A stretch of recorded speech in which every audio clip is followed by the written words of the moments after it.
Cancer. How to reverse cancer in 7 steps. Now, whether you've got cancer or don't have cancer and are worried about it, or you know somebody who has, this is a video that will give you an insight of the 7 steps you can take that will actually help you regain control over it, reverse it in a natural way.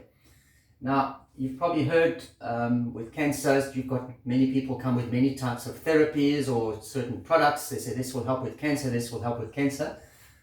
The truth is, it does help. However, it forms part of a whole. So today is about the whole thing, the holistic approach of it. How does it fit in? It fits in somewhere. So you're going to find some treatments are working, some treatments are not working. Some people have actually died of it, and some people have recovered from it, so have survived it. What is the difference? So this video is going to show you where it's fitting in, what's the difference, and what are the things that are missing that you could implement in to give you a better chance of actually getting back in control of it. I'm Alan Warnitz, I'm a nutrition expert. I help people restore their health using nutrition. So the first thing is, step number 1 is the mindset. I always look at the person in terms of his mindset. How is he set up? Some people have given up on life. So when cancer comes, it can accelerate their apathy about life and just go and succumb. So sometimes that's what happens with people. So even though it doesn't matter how much you help them, how much you give them supplements or you give them medications, you say, I want to help them and prevent it from happening, they have decided they've given up. So that's the first thing you've got to recognize. If they've given up, it's not much you can do. Actually, it's going to become a bit more difficult because now they're going to be fighting with you because you're stopping them from actually succumbing.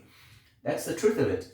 Unfortunately, that's what happens. So if you can work on finding a way why they're succumbing and give them the will to live, if they have a will to live and a will to survive, and maybe there's hope for them, maybe then they can start working. So if this is a little bit of a self-reflection in the person in terms of, do they want to survive or do they want to succumb?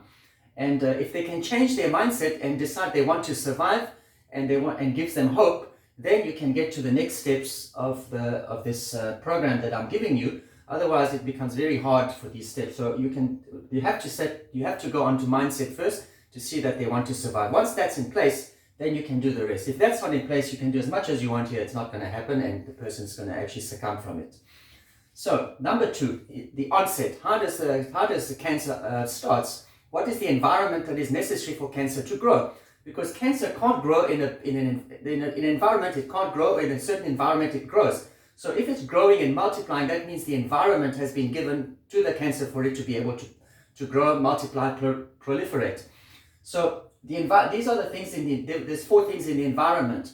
So number 1 is calcium and vitamin D. Calcium helps the cancer cells to communicate to each other, or helps the cells to communicate to each other. So if there's a lack of calcium, the communication stops. So when communication stops, it gives a breeding ground for cancer to grow. So vitamin D helps with the transportation of calcium. So you find the environment where calcium supply in the blood is very low and vitamin D levels are very low, so that gives cancer a chance to proliferate. Number 2 is the acid-alkaline diet. A body whose body is in a very acid condition, cancer grows. So cancer produces an acid environment. So as it multiplies, it produces the acid environment. So it makes its environment conducive to growing. So now what you can do with your diet, you can start taking foods that are a lot more alkaline. So less acid and more alkaline. That starts making the environment a bit comfortable for the cancer to grow. So that's another way to do it. Number 3 is parasites. So if you've been living life and you've got, many people have got parasites, if you do blood tests or you do a blood analysis and you look at your blood under a microscope, you're most likely going to find parasites. Parasites causes a big problem with cancer. What it does is actually, it does mitochondrial damage and it damages the DNA. So when there's DNA damage, the cells are now able to do different things. So if your DNA is not damaged, it's not possible for cancer cells to grow. So there has to be some form of DNA damage that has happened, or mitochondrial damage that's happened to the cells, for the cells to program the cells to actually keep replicating.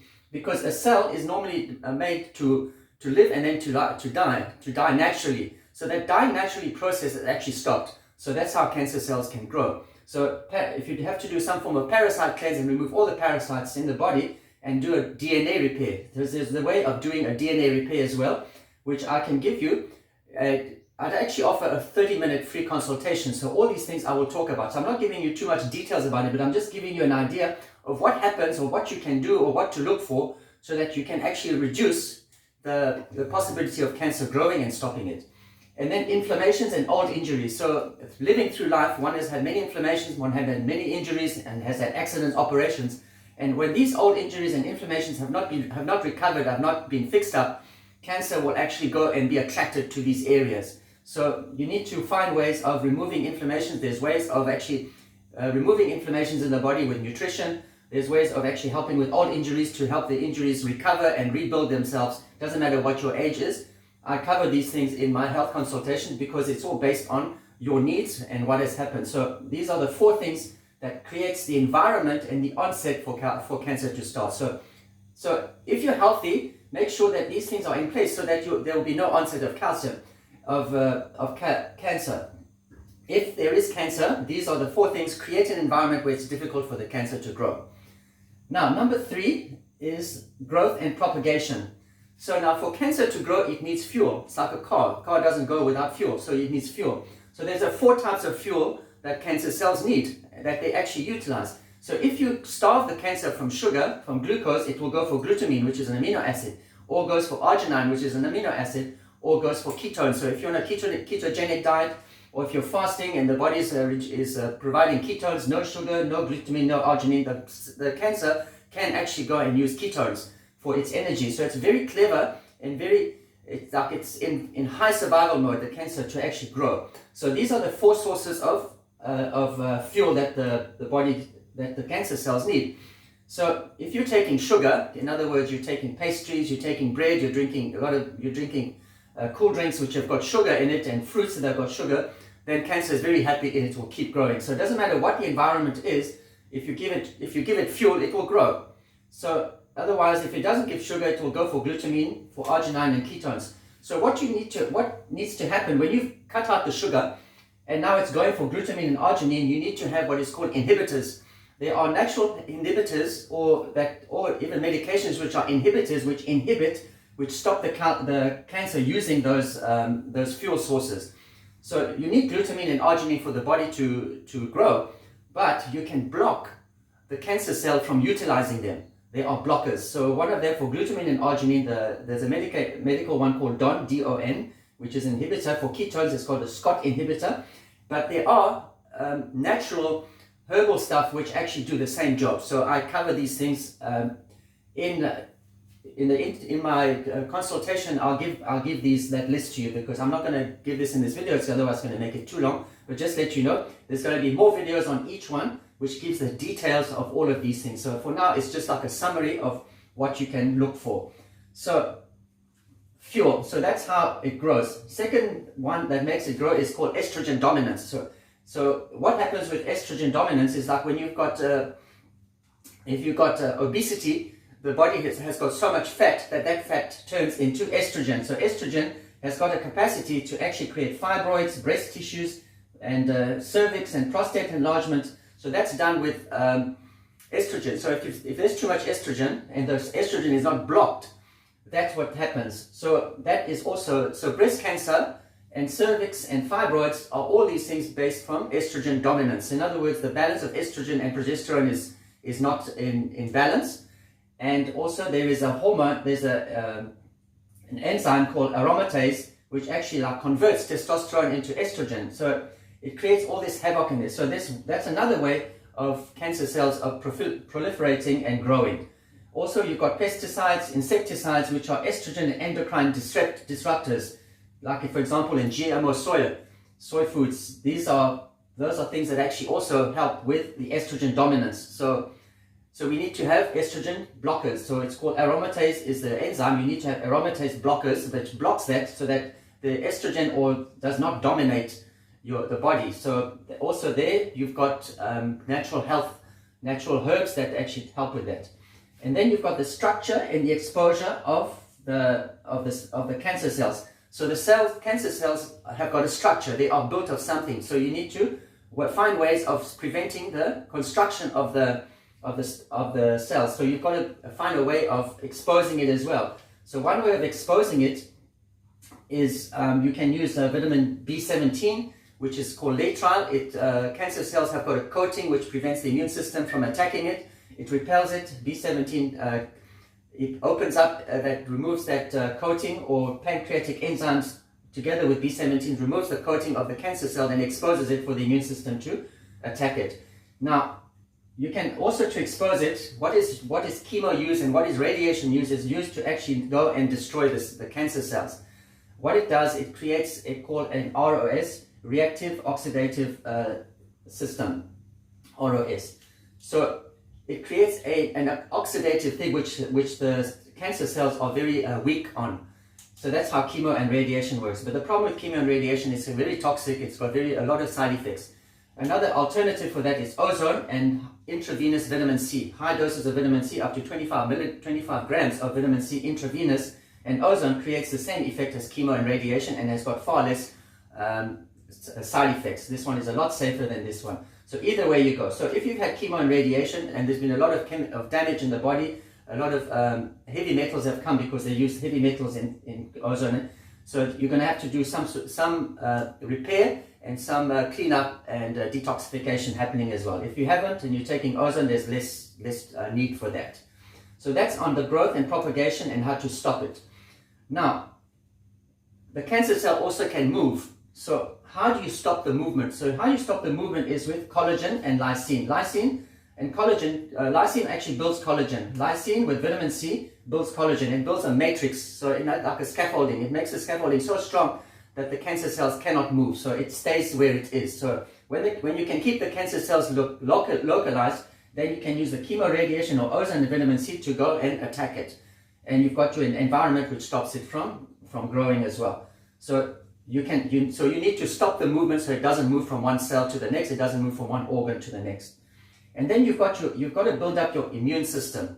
So your immune system is made up of T cells. So they call them like the warrior cells. They attack the cancer cells. So you've got cytotoxic T cells. Cytotoxic means cyto is the cell, toxic to the cell. So the T cells is a part of the immune system which actually attacks the cancer cells.